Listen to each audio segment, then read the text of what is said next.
ఓడలు బళ్ళవుతాయి, బళ్ళు ఓడలవుతాయి అన్న పరిస్థితి ఆంధ్రప్రదేశ్‌లో నడుస్తోంది. మనం జూస్తున్నాం. అయితే ఢిల్లీ వెళ్ళినటువంటి చంద్రబాబు నాయుడు, పవన్ కళ్యాణ్ వీళ్ళిద్దరూ కూడా కేంద్రంలో నరేంద్ర మోడీ మూడోసారి అధికారంలోకి రావడానికి బీజేపీ సొంతగా మెజారిటీ సాధించలేకపోయింది. బీజేపీ సొంతగా 350 కొడతామని, ఎన్డీఏ మొత్తం కలిపి 400 కొడతామని డంకా బజాయించుకున్నారు, జబ్బలు తెరిచారు, డప్పు కొట్టుకున్నారు. చాలా హడావిడి చేశారు బీజేపీ వాళ్ళు. సరే అది కుదరల. రాల. ఘోరంగా చాలా చోట్ల బీజేపీ దెబ్బతినింది. ముఖ్యంగా ఉత్తరప్రదేశ్ లాంటి ప్రాంతంలో. అంటే ప్రజలలో మత విద్వేషాలు రెచ్చగొట్టడం ద్వారా 400 సాధిద్దాం అనుకున్నారు. మరి బీజేపీ వాళ్ళ ప్లాన్ ఏంటి మనకు తెలీదు గానీ, మొత్తం మీద దెబ్బతిన్నారు. సౌత్ ఇండియా కాపాడింది ముఖ్యంగా తెలంగాణ, ఆంధ్రప్రదేశ్ రాష్ట్రాలు ఈరోజు బీజేపీని కాపాడాయంటే, బీజేపీ ఈరోజు మోడీ మళ్ళీ ప్రమాణ స్వీకారం చేశారు. అంటే దానికి కారణం ఖచ్చితంగా ఆంధ్రప్రదేశ్, తెలంగాణ అనడంలో ఎటువంటి సందేహం లేదు.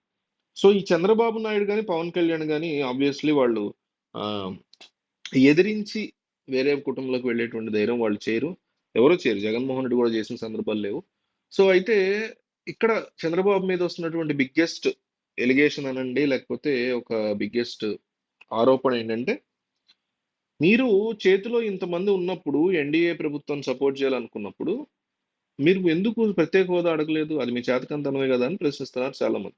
ఇంకొకటేంటంటే పవన్ కళ్యాణ్‌కి ఢిల్లీలో ఘోర అవమానం జరిగిందంటూ వైసీపీకి సంబంధించినటువంటి శ్రేణులనండి, మీడియా అనండి, వాళ్ళు ఎక్కువగా దాని గురించి మాట్లాడుతున్న పరిస్థితి. వాళ్ళ లాజిక్, వాళ్ళ పాయింట్ ఏంటంటే, పవన్ కళ్యాణ్‌కి కేంద్ర మంత్రి పదవి ఇచ్చే అవకాశం ఉన్నా ఇవ్వలేదని. అంటే ఆ పార్టీకి సంబంధించినటువంటి టీ టైమ్ ఉదయ్ ఎంపీగా గెలిచారాయన. ఆయనకి కంపల్సరీ మంత్రి పదవి ఇస్తారు అని జనసేన శ్రేణులు బాగా ఎక్స్పెక్ట్ చేసి పవన్ కళ్యాణ్ కూడా లాబింగ్ చేసినట్టుగా తెలుస్తుంది. బట్ ఇవ్వలేదు.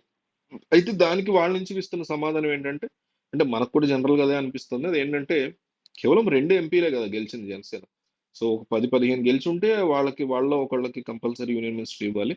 బట్ అట్లా గనక ఇచ్చుకుంటూ పోతే ఎంతో మంది ఇండిపెండెంట్ సపోర్ట్ చేశారు. ఆ, నరేంద్ర మోడీ యొక్క ఎన్డీఏలోకి భాగస్వాములుగా వచ్చారు.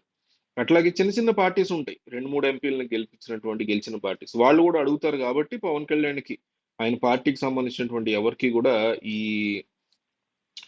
యూనియన్ మినిస్ట్రీ ఇవ్వలేదు అనేటువంటి అంశం కనిపిస్తుంది. అయితే వైసీపీ వాళ్ళు మాత్రం ఇది ఘోర అవమానం పవన్ కళ్యాణ్‌కి ఢిల్లీలో అంటూ కూడా ఒక రకమైన వార్తని విపరీతంగా స్ప్రెడ్ చేస్తున్నారు. దీని మీద మీకేమనిపించిందో కామెంట్ చేయండి. అట్లాగే ఆంధ్రప్రదేశ్ రాష్ట్రంలో చాలా మంది రీపోలింగ్ కావాలని అడుగుతున్నారు.